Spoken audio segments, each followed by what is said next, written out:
Romans chapter 8:37. Yet in all this thing, we are more than conquerors through Him who loved. Romans 8:37. Kung tanaw na to ang verse 37 na sa gusto ipaabot. So ang iyahang mensahe nasa verse 36.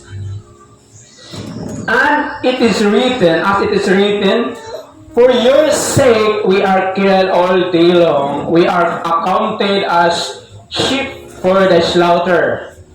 Now, tungod kanimo, giisip kami na pagapat yun sama sa karnero na gidala sa ihawan.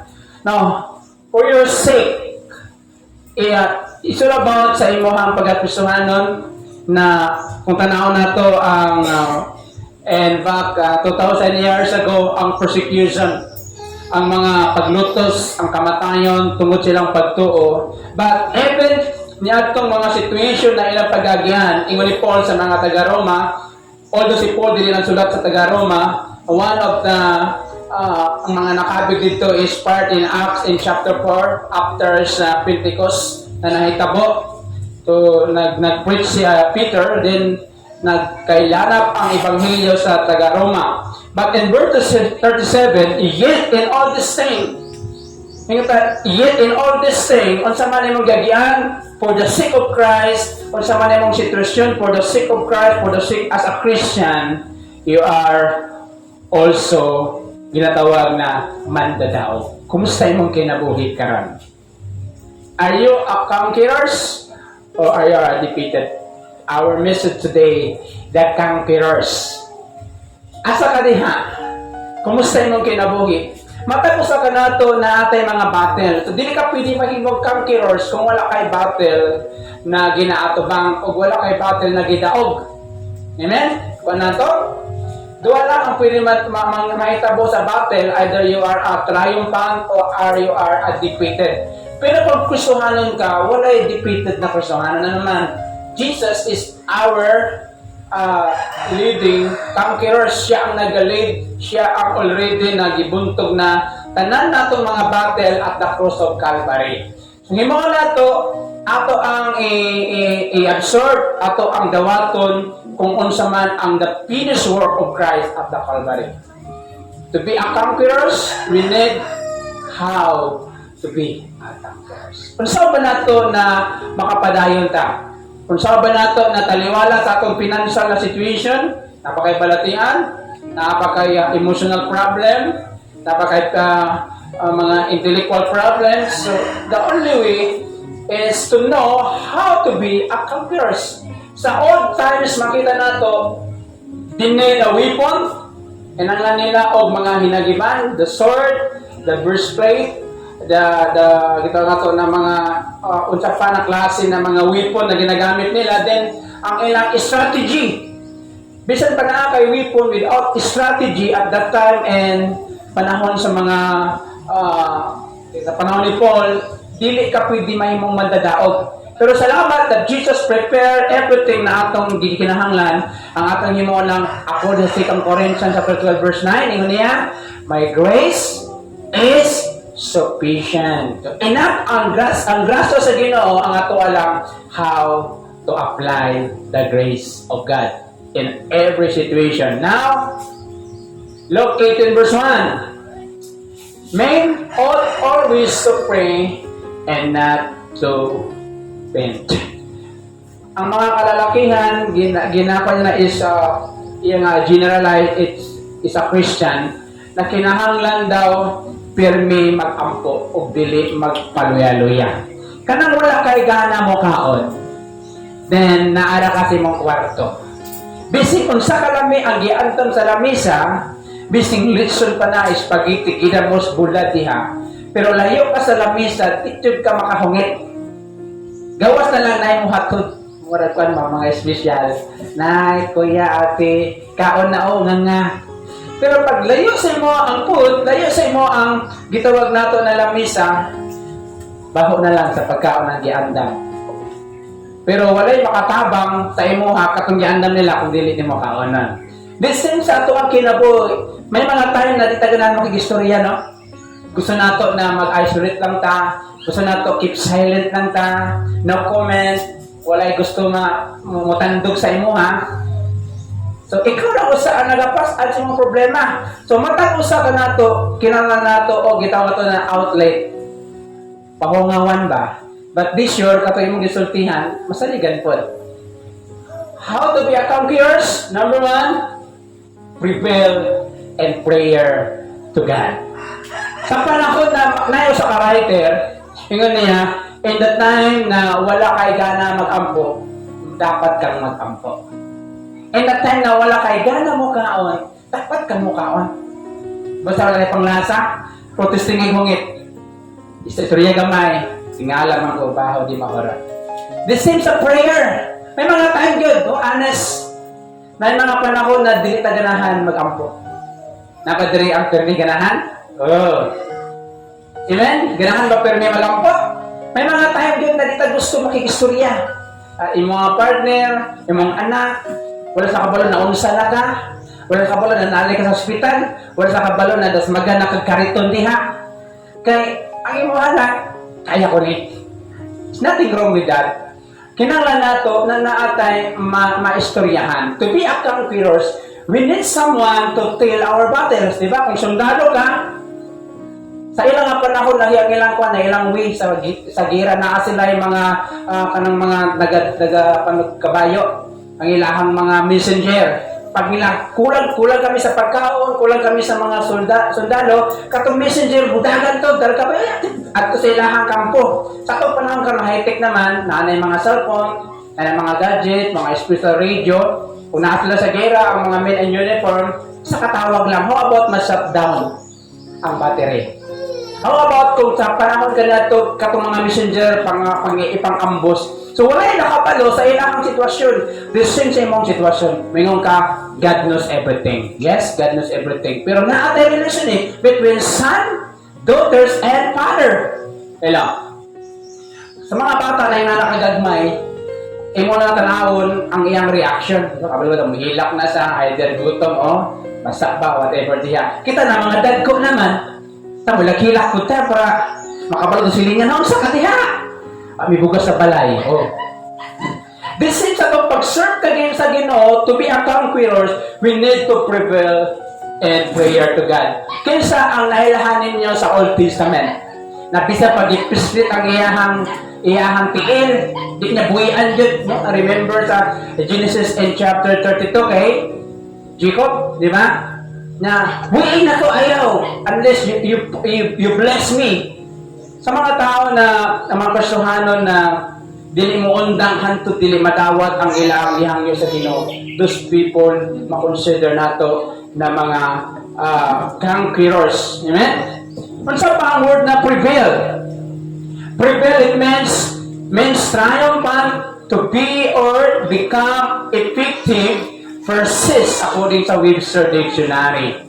Sa iyong pag-ampo, dapat magpadayon ka, dapat maging effective ka, dapat maging tayong pang-tapang kalaban mo sa prayer mo. First, katulugon, second, walay gana, third, ang pagkatamad.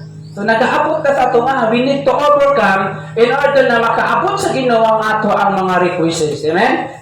Bisan pagkatanaw ang Ginoo sa imo gusto niya makita kung unsa ba sa para sa imo Hello? Bisan pag dagko na tao na may mga ginikanan, bisan pag na mong ginikanan, kwartahan na, pag di ka mo doon, di na sila mo. Matalag sila lang sa mga ginikanan karon dahil hindi ka mga tagaan ka. Hello? Sa garan ka ng kunin mo, kuhiton. Hilak-hilak gamay, pa, na ako'y problema, nami balayran. How about ang atong Ginoo? To be a conquerors, we need to prevail. Sa unsa man na maghudaog ta, maging successful ta in prayer. So, pangutana, kumusta atong prayer life? Kaampo pa ba ta? O wala tayo ampo-ampo? Hello? Many Christians fail in prayer because of neglect. Dagang tayo mga personanon na napakya sa ilang prayer time tungod sa pawala lang, neglect lang, o wala na ginatagad. Be settled for just word na now, I lay me down to sleep type of prayer. Parang matulog ka ba, Lord? Salamat. Amen. At why ang uban, di pang Daman na. I remember gabi, once of my trip, tingala ko, ga-worship ko. Di ko kasabot, nagtanggo ko ga-worship ko, kulang pa yun ang strength. Doon sa man ko. Even sa prayer, even sa tanggo na, nag-worship dito. So, how about imong kinabuhi? O imong ginagawan? Although, ang atong punto din is, we must to win in prayer, we must to pray with sincerity and perseverance, we can be conquerors in prayer. Ato ang i-examine, ato na po i-check ang ato ang prayer time, kung pila ba ni ka, pila ba ka segundo, pila na ba ka minuto, o segundo na lang, 5 seconds, 10 seconds, amen. Ang upang kasagaran, pag mag-pray, ugma ka maka-amen. Hello? Sa mga ga-pray diha, nagidahigda, then isusuya, dugudod, nawala ng animo, pag-abuntag, amen, o wala sa isa buntag na. Hello? So to be a conquerors, we need to develop, we need to prevail like Jacob, mag-ampo ta sa kanunay. Ingon sa verse 18, verse 1 and chapter 18, dapat dili magpaluya-luya. Hello?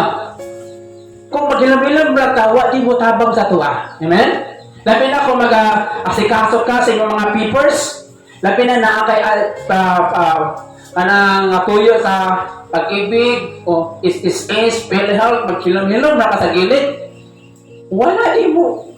Konsay mo nga, dapat kabalutan mo istorya. Amen? The same sa ito ang mga partner, inyong mga partner diha. Kanang nandiyo po may tayo na mag-istoryahan na abot sa inyo ang mga plano, abot sa inyo ang kinabuhi. The same sa Ginoo. To be a conquerors, kinaatay ba ito lagi nato bang? Kinanglan nato, dag-o nato ang atong mga kaluyahon. And what? Prayer. Romans 15 verse 4. For whatsoever things were written aforetime were written for our learning. Unsa daw ang nasulat? Asa gisulat? Sa Biblia and 1,189 chapters is written for our learning. How to be a conquerors? Number 2, pursue the promises of God. May mga time na natin mga tao na gisaaran ta. O tagang mga panahon na ato silang girimain. Mingon ta, sis, Brad, di ba? Nagsaan man ka na, ikaw mo bayad sa pangutang kanawal. Then may mga time na, nakalimot ko. Huwag limot ra. Di ba? May mga time na sa atong pagpangalagat sa Ginoo, we need to use and we depend in the Word of God. Because it says, whatsoever things were written for aforetime, were written for our learning. Ang nahitabo sa ila, pwede mahitabo sa imo, pwede mahitabo sa ako. Kung ato alang tuhuan ang mga saad sa Ginoo. Some people may think the promises of God were written of the patriarchs, but not for the present Christian. Dagan daw ang ganahonan ng mga katawan, na katong nasulat para lang to sa ilaha. Because the Bible is para sa tuwa usap.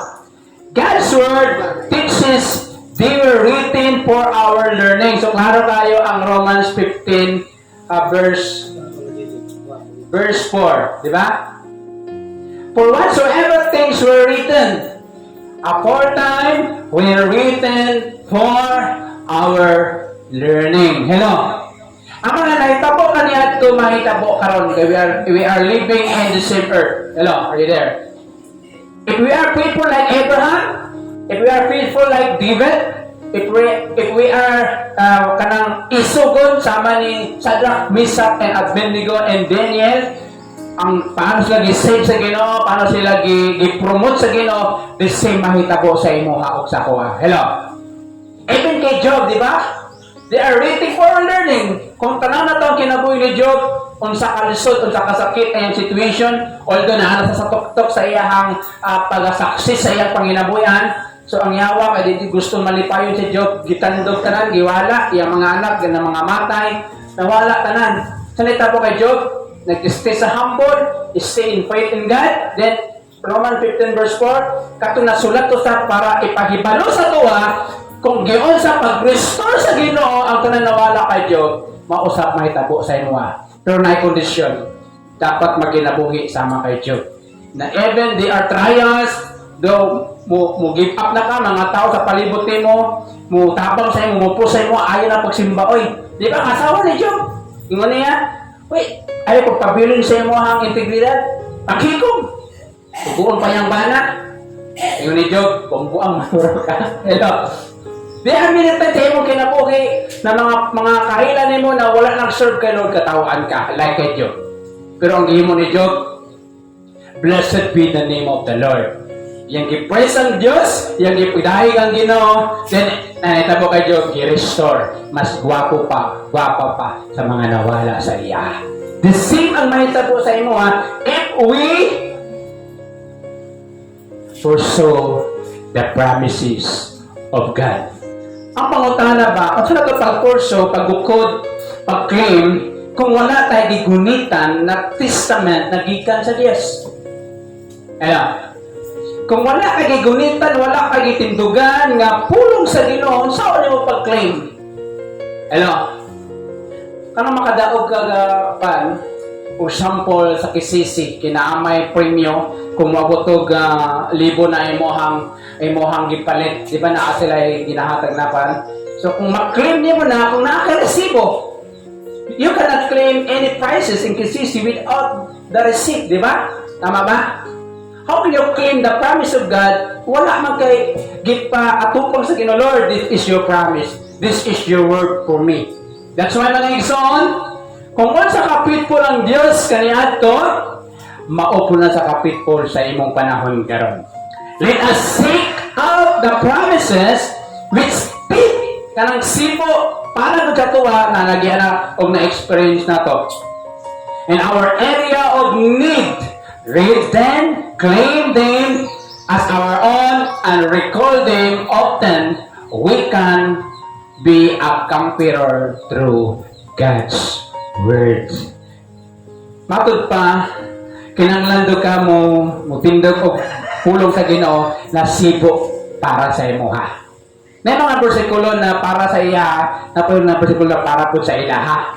So, it means we need to stand down, Lord. Muna mong gingon sa kuha, muna mong gasaad sa kuha that you will never leave me nor forsake me. So, importante kayo, to be a conquerors, we need to pursue.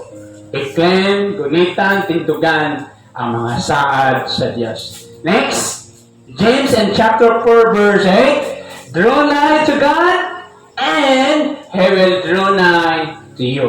Dool sa Diyos, o mudool sa imuha. Will never, wala na kita o kanang manok na miduol dyan ang bugas sa iyang baba. Kinanglangan niya tukaon. I see a video in the social media na yung sa kagamay na uwak. So, kaning gagbay na mga uwak, nasanay na sila na hungitan sa ilang mga inahan. Then, nahulog sa sayang pugaran, pakabot niya sa ubos sa yuta na ay niagi na nangulod. Ang gihimo sa gamay nga uwak, nangangara sa agan diya. Kay gusto niya musulod sa iyang baba ang katong gitawag na to na worm. So kaya naanad man siya na ihungit sa iya ha. So the same way, sa ato ang Ginoo, dili ka muduol sa Dios, di pud sa muduol sa imuha. Hindi ko akaya na ko ni Lord, bising wala ka, mabuhi ko, sure ka. That's why we need to be humble, we need to continue in order na sa matag battle natong giagian, mapil nato na naang Ginoo kauban sa tuwa. Dili mo gud basihan ang atong emotional. Napil nimo na naadjud ang Ginoo, ang basihan kung unsang giingon sa iyang pulong. And number 3, how to be a conquerors? Practice the presence of God. Kinsa ba nagahimo ani? Bisan pag naghugas ka diha, nanglabak ka, nagkapungkok ka, ibig si mong damgo, you worship God. You must practice the presence of God. Para pag-abot sa problema, mulag wala lang ba, pero kan sa kagi na ito na matingalay mo silingan ako kung nagproblema, murag, wala raman. Agi pa ka na sitwasyon, na murag healthy ra ka, sa mo ka gwapa, Kaya musawat magkakagwapa kung agad ka mga pagsulay. Mahirap ka man ka sa Ginoo, wala pula gamay mo ang mata, di ba? Mag-insik gamay, pan, di ba? Dugi pa nakaglota. So number 3, practice the presence of God. And how to practice? Draw nigh to God. Tuol jud sa Ginoo. Bising unsa kalisod, discouraging ang imong sitwasyon, duol jud sa Ginoo. Bisan sa mga bata, pag sa mudo sa ginikanan, mga pasmo gina sila labi na di pala able mag-work. Hello, muna ko tayo mga pasmo ta sa porsyento sa Ginoo, kaya ka palayo man ta, tuyo diya sa Ginoo. Hello, bisa nag-agyan na. Tuyo ulit mo palayo ba? Do you remember in Luke, in chapter 16, sa usa ka prodigal son? Kuha na yung mana, able na ko. Kung tanaw na to ang kultura sa mga Hudiyo, na dapat kwaon ang mana, pagpatay na ang papa. Buhi pa dali, kuha na niya.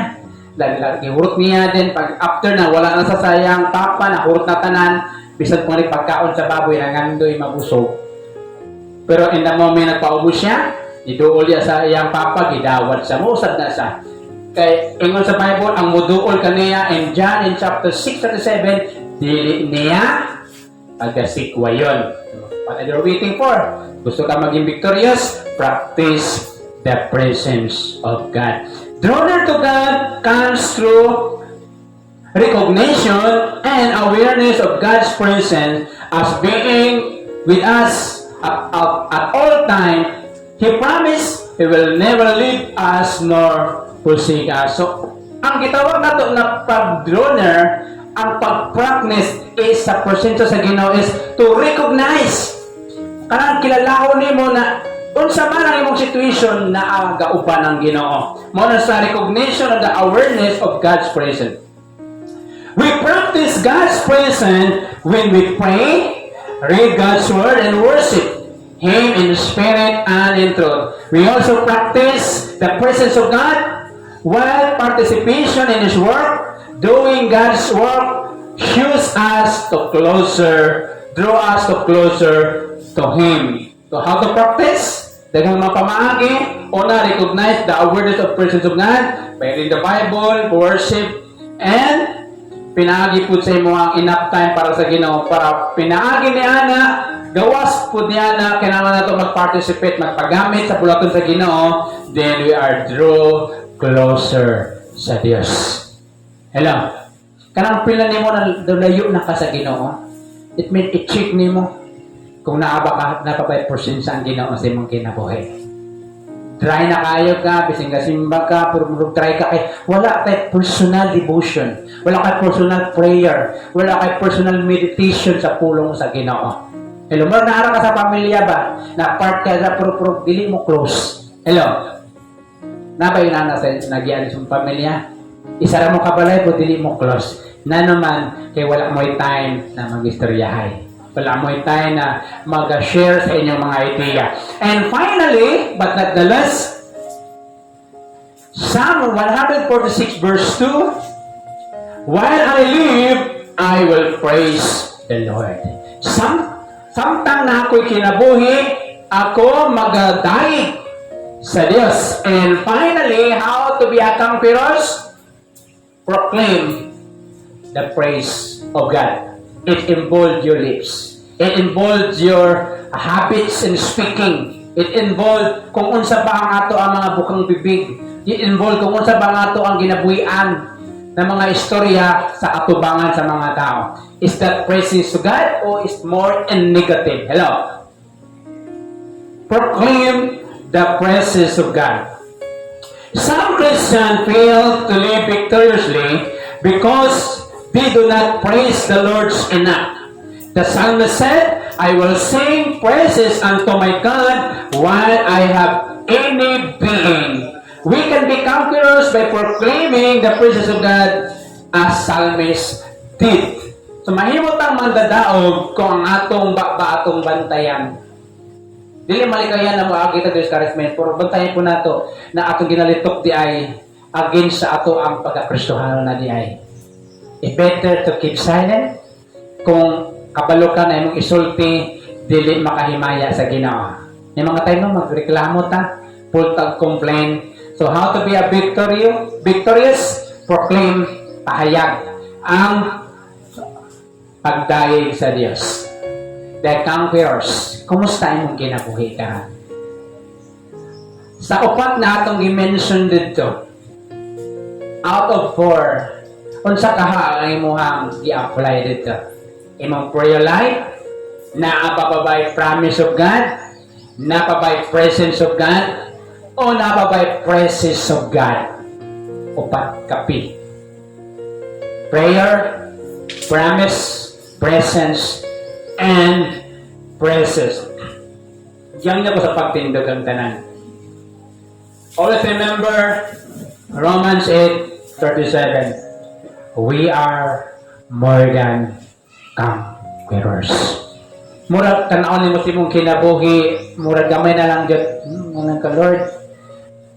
Murag naglisod na ko sa among situation financially, physically, na kay balatian, na kay problema. Always remember, yet in all these things, we are more than conquerors. How to be conquerors? Number 1, prevail and prayer to God. Don't give up in your prayer life. Like Jacob, fighting, Lord. Kung kabubuton ni mo, Lord, need na ko ni Lord. Taga exact time kung kano saan mo gamiton ang imong ginapangayo. Number 2, tindugi, laomi, unity, ang saad sa Diyos. Number 3, practice, imo after me, ikinabuhi sa pagsimba, pagdaig personally, ang proseso sa Ginoo. And next, dapat i-proclaim ba tayo imong abel kung ang imong kinasulti pa ba makapahimaya sa Ginoo.